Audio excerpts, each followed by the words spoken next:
इस बार रक्षाबंधन पे फिर दोबारा बहुत बड़ा कंफ्यूजन। आखिर राखी रक्षाबंधन कब है 30 अगस्त को है या मित्रों 31 अगस्त को है? सुबह है, रात को है? रक्षाबंधन कब मनाएं? सुबह को मनाएं? कुछ विद्वान कह रहे हैं सुबह को कर लीजिए, कुछ विद्वान कह रहे हैं रात को रक्षाबंधन कर लीजिए। ये भद्रा क्या है? हर बार भद्रा आ जाती है। भद्रा काल क्या है, इसके बारे में चर्चा करेंगे और इस कार्यक्रम में सारे कंफ्यूजन को दूर करने का प्रयास करेंगे। और 4 ऐसी वस्तुएं हैं जो शास्त्रों के अनुसार भाई ने बहन, बहन ने भाई को अगर गिफ्ट दी या उपहार में दी तो भाई और बहन को बड़ा लाभ होने वाला है। वो 4 वस्तुएं भी मैं बताऊंगा। राखी तो आप बांधते ही हैं, ये 4 वस्तुएं भी अपने भाई बहन को जरूर दीजिए। सबसे पहले मैं आपको बताना चाहता हूं कि इस बार राखी में पिछले साल की तरह ही बहुत बड़ा कंफ्यूजन पैदा हो गया है। जैसे पिछले साल था कि रक्षाबंधन कब बनाए, भद्रा थी पिछले साल भी राखी में, तो इस बार भी देखा जाए तो 30 तारीख को भद्रा शुरू हो रही है। यानी कि इस बार भी रक्षाबंधन में अच्छा खासा कंफ्यूजन है। कुछ विद्वान कह रहे हैं 30 को मनाओ, कुछ विद्वान कह रहे हैं 31 को मनाओ, कुछ विद्वान कह रहे हैं दिन में मनाओ, कुछ विद्वान कह रहे हैं रात में मनाओ। आखिर कब मनाओ रक्षाबंधन, इसके बारे में शास्त्रों के अनुसार डिटेल चर्चा करेंगे। जय माता दी। मेरा नाम पंडित प्रकाश जोशी। स्वागत है मेरे YouTube, फेसबुक चैनल एस्ट्रोआज में। मित्रों, आज हम चर्चा कर रहे हैं रक्षाबंधन के ऊपर, यानी कि रक्षाबंधन शास्त्रों के अनुसार क्या लिखा है। शास्त्रों के अनुसार देखा जाए तो श्रावण मास पूर्णमासी के दिन ही रक्षाबंधन बनाया जाता है, लेकिन उसमें कुछ शर्त है। यानी कि उस समय पे भद्रा काल नहीं होना चाहिए, क्योंकि भद्रा काल में रावण की बहन सुपर्णखा ने रावण को राखी बांध दी, जिससे कि उसका सर्वनाश हो गया। इसलिए भद्रा काल में शुभ काम हमारे शास्त्रों में वर्जित माना जाता है। और खासकर 2 काम वर्जित माने जाते हैं, एक तो होलिका दहन और दूसरा श्रावणी। यानी श्रावणी का मतलब रक्षाबंधन, 2 काम में तो विशेष भद्रा देखी जाएगी। तो इस बार के कंफ्यूजन को दूर करने के लिए सबसे पहले देखते हैं कि इस बार का पंचांग क्या कह रहा है। क्योंकि हॉलीडे तो 30 तारीख की दे रखी है, यानी गवर्नमेंट जो छुट्टी है वो 30 तारीख की है।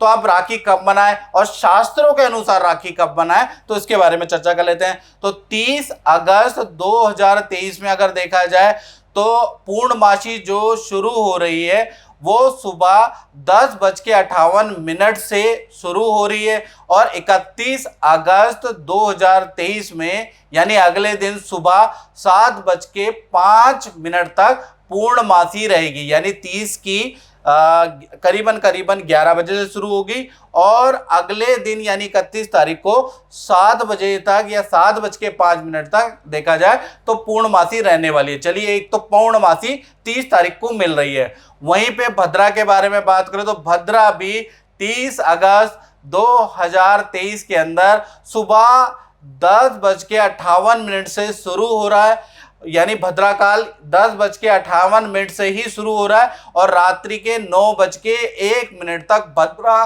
काल रहेगा। यानी रात्रि के 9 बजे तक भद्रा रहने वाली है। अब शास्त्रों के अनुसार जैसा मैंने बताया कि भद्रा के अंदर एक तो होलिका दहन नहीं किया जाता और देखा जाए राखी नहीं मनाई जाती, साथ ही साथ बहुत सारे शुभ काम है, व्यापार के काम नहीं किए जाते या विवाह का मुहूर्त नहीं लिया जाता या घर बनवाने का काम नहीं किया जाता। तो शास्त्र में वैसे तो 2 कामों के लिए बिल्कुल मना है, बाकी और चीजों के लिए भी मना है। यानी भद्रा काल खराब है। और आप जानते हैं भद्रा कौन है? भद्रा शनि की बहन है। यानी उनकी क्रूरता के कारण उनको नक्षत्रों के अंदर अशुभ नक्षत्र, अशुभ मुहूर्त के अंदर उनको रखा गया है। यानी भद्रा काल अच्छा नहीं होता।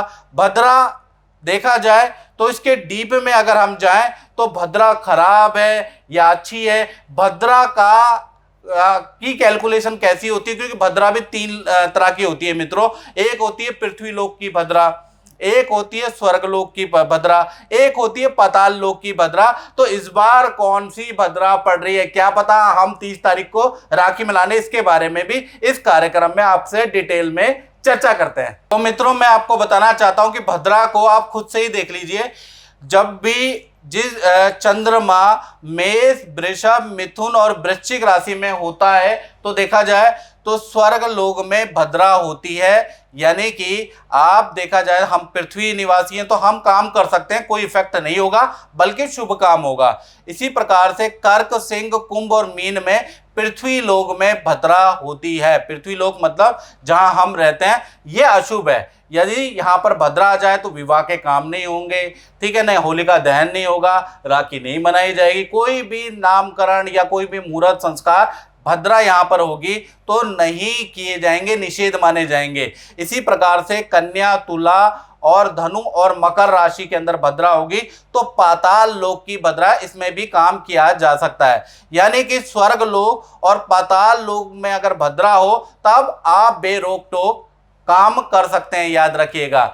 यदि पृथ्वी लोक जहां हम रह रहे हैं वहीं की भद्रा है, यानी चंद्रमा उस दिन कर्क, सिंह, कुंभ और मीन राशि में रहा तो भैया आपको छोड़ना पड़ेगा, विवाह का संस्कार छोड़ना पड़ेगा, नामकरण संस्कार छोड़ना पड़ेगा, गृह मुहूर्त प्रवेश छोड़ना पड़ेगा, प्लस आपको होलिका दहन छोड़ना पड़ेगा और रक्षाबंधन, क्योंकि उस समय पे रावण की बहन सुपर्ण ने भी अपने भाई को राखी बांध दी थी और उनका पतन हो गया था, ये जानकार कहते हैं। इसलिए भद्रा काल का को देखना जरूरी है। इस बार देखा जाए तो 30 तारीख और 31 तारीख का पंचांग देख लेते हैं तो दोनों ही दिन अगर देखा जाए तो जो चंद्रमा है वो कुंभ राशि में विराजमान है, यानी चंद्रमा कुंभ राशि में रहने वाले हैं। और कुंभ राशि में जैसा मैंने कैलकुलेशन में बताया था कि कर्क, सिंह, कुंभ और मीन में पृथ्वी लोक की भद्रा होती है, यानी भद्रा पृथ्वी लोक की है। यानी आपको 30 अगस्त जब तक भद्रा रहेगी, भद्रा कब से है, 30 अगस्त को सुबह यानी 10:58 से रात्रि 9 बजे के 1 मिनट तक आपको रक्षाबंधन छोड़ना पड़ेगा, ये शास्त्र बोलता है। यानी इस समय पे आप राखी येन केन प्रकारेण किसी भी मत से बांध नहीं सकते, याद रखिएगा। तो यानी कि राखी बांधने का, रक्षाबंधन मनाने का जो शुभ मुहूर्त है वो रात्रि के 9:02 से लेकर और देखा जाए तो सुबह 7 बजे तक आप जो है रक्षाबंधन का पर्व मना सकते हैं। और कुछ लोगों ने मुझे व्हाट्सएप पे और कॉल करके पूछा कि गुरुजी इस बार जो राखी रात में है, तो मैं उनको बताना चाहता हूं, जी हाँ, इस बार का रक्षाबंधन आप रात को भी मना सकते हैं, सुबह 7 बजे से पहले पहले भी मना सकते हैं। उस समय पे आपको रक्षाबंधन मनाना पड़ेगा। उस समय पे विशेष योग है उस दिन, यानी देखा जाए तो 31 तारीख को विशेष योग है, 30 की रात से लेकर 31 की सुबह पे। उस दिन देखा जाए तो सर्वार्थ सिद्धि योग एक्टिव है उस काल के अंदर और वाशी योग एक्टिव है, यानी 2 शुभ मुहूर्त उस समय पे लग रहे हैं। तो भाई को ऐसी राखी बांधिए कि भाई का कल्याण हो जाए और एक मंत्र का जाप उसमें जरूर करना चाहिए। मित्रों, जब भी आप राखी बांधते हैं, आप भाई को कैसे भी कपड़े पहने हो कोई मैटर नहीं, ठीक है ना। और पहले तिलक भाई को लगा दीजिए, उसके बाद आप जानते ही हैं कि उनको राखी बांधते हैं, उनको मीठा खिलाते हैं। उस समय पे एक मंत्र जरूर बोलना चाहिए बहनों को, तो अगर बोल दें तो बहुत ही अच्छा रहेगा। वो मंत्र है, ये न बद्धो बलि राजा दानवेंद्रो महाबला तेन त्वाम प्रतिबंधनामि रक्षे माचल माचला। यानी कि ये बलि का एक मंत्र है। इसका मंत्र का यदि आप जाप करते हुए या 1, 2, 3 बार बोलते हुए अगर आप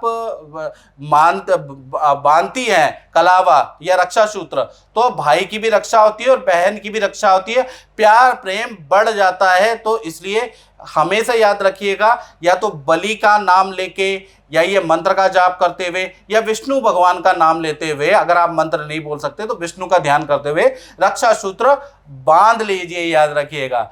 और दूसरा देखा जाए तो उस समय पे आपको शास्त्रों के अनुसार 4 ऐसी वस्तु हैं जो रक्षाबंधन पे आपको जो विशेष मुहूर्त मैंने बताया, यानी रात्रि के 9:02 से लेकर और सुबह देखा जाए 31 अगस्त को सुबह 7 बजे से पहले पहले आप ये 4 चीजें अगर आप अपने भाई को या बहन को गिफ्ट में दे देते हैं तो उनको बड़ा लाभ होगा। उसके बारे में भी शास्त्र क्या कहते हैं इसके बारे में मैं बात कर लेता हूं।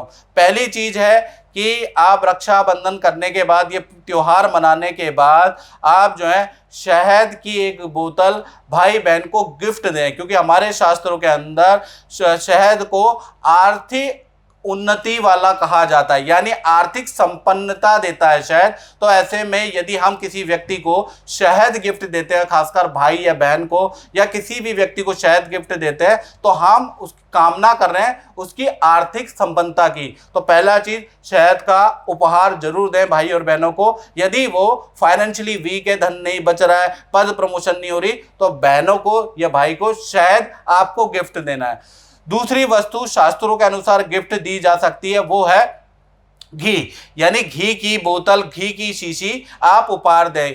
घी शास्त्रों के अनुसार आयुवर्धक कहा जाता है। यदि आप चाहते हैं कि आपके भाई और बहन की आयु लंबी हो, 100 साल मेरा भाई जिए, 100 साल मेरी बहन जिए, तो उनको हर रक्षाबंधन में घी आप गिफ्ट जरूर दें। याद रखिएगा, किसी भी प्रकार के अकस्मात दुर्घटना से घी का से बचाव होता है। और शास्त्रों के अनुसार कलेश मुक्ति के लिए भी घी का अभिषेक शिव जी का किया जाता है, या घी का हवन किया जाता है, या घी गिफ्ट में दिया जाता है। तीसरी चीज के बारे में बात करें तो तीसरी चीज है मिश्री, यानी कि मिश्री भी आप भाई बहन को गिफ्ट दे सकते हैं। ये तीसरी चीज शास्त्र बोलता है। ऐसे में क्योंकि मिश्री देने से जीवन के अंदर मधुरता होती है, मिठास भर जाती है, कठिनाइयाँ कम हो जाती है। भाई बेरोजगार है, स्ट्रगल ज़्यादा करता है, कड़वा ज़्यादा बोलता है, दोनों में मन मुटाव ज़्यादा है, तो मिश्री आपको गिफ्ट देना चाहिए। यानी राखी के दिन तो प्यार प्रेम ठीक है, अगले दिन फिर आप लड़ लेते हैं, तो ऐसे में मिश्री आपको गिफ्ट देना चाहिए, तो उससे आपके रिलेशन में बड़ा सुधार आएगा। चौथी चीज के बारे में बात करें तो चौथी चीज है आपको जो गिफ्ट देनी है, या तो आप गोल्ड की वस्तु, चांदी की वस्तु, या गोल्ड प्लेटेड वस्तु, चांदी की प्लेटेड वस्तु आप भाई बहन को गिफ्ट दे सकते हैं। या तो चांदी से बनी हुई अगर आप प्योर दे तो अच्छा है, गोल्ड से बनी हुई दे तो और भी अच्छा है, यानी चांदी और सोने से जड़ी हुई कोई भी आभूषण आप भाई बहन को गिफ्ट दे सकते हैं। यदि आर्थिक बजट अलाउ नहीं कर रहा तो गोल्ड प्लेटेड या सिल्वर प्लेटेड कोई वस्तु, कोई ऑर्नामेंट गिफ्ट दे सकते हैं। ऐसे में क्या होगा कि जो चांदी और सोना देखा जाए उन्नति का निशानी शास्त्रों में कहा जाता है, यानी भाई के पद प्रमोशन, व्यापार की तीव्र वृद्धि के लिए, यानी वृद्धिदायक कहा जाता है। अगर भाई विद्यार्थी है तो उसकी उन्नति के लिए आप गोल्ड या चांदी से बनी हुई वस्तु भी दान दे सकते हैं, ये शास्त्रों में लिखा है। इस बार जो आप राखी मनाएंगे, वैसे तो बनाएंगे ही मनाएंगे, तो उसमें आपको याद रखिएगा आपको ये जो 4 चीजें हैं ये भी गिफ्ट देखिए शास्त्र के अनुसार आप रक्षाबंधन मना के देखिए, आपको लाभ होगा। तो मित्रों, इस कार्यक्रम में हमने सारी कंफ्यूजन दूर कर दी है। इस पोस्ट को शेयर जरूर करें और मेरे चैनल को सब्सक्राइब जरूर करें। तो इस कार्यक्रम में मित्रों बस इतना ही, मुझे दीजिए इजाजत। जय माता दी। मेरा काम बिल्कुल खत्म हो गया था, आप यकीन नहीं मानो, मैं ऑस्ट्रेलिया से इंडिया वापसी जाने के लिए तैयार हो गया था। मेरी बिटिया ने कहा, पापा मैं इतने दिन से प्रोग्राम देख रही हूँ, एक बार मेरा कहना मानकर तो देखो। और मैंने अपनी बिटिया कहना माना और मैं आज गुरु जी से ये अंगूठी लेकर आया हूँ। भाई भगवान जानता है मेरा इतना बढ़िया काम चल गया ना, मैं तो शुक्रगुजार हूँ गुरु जी का और अपनी इस बिटिया का। पापा अब तो मेरा कहना मान गए ना? बिल्कुल बेटा बिल्कुल।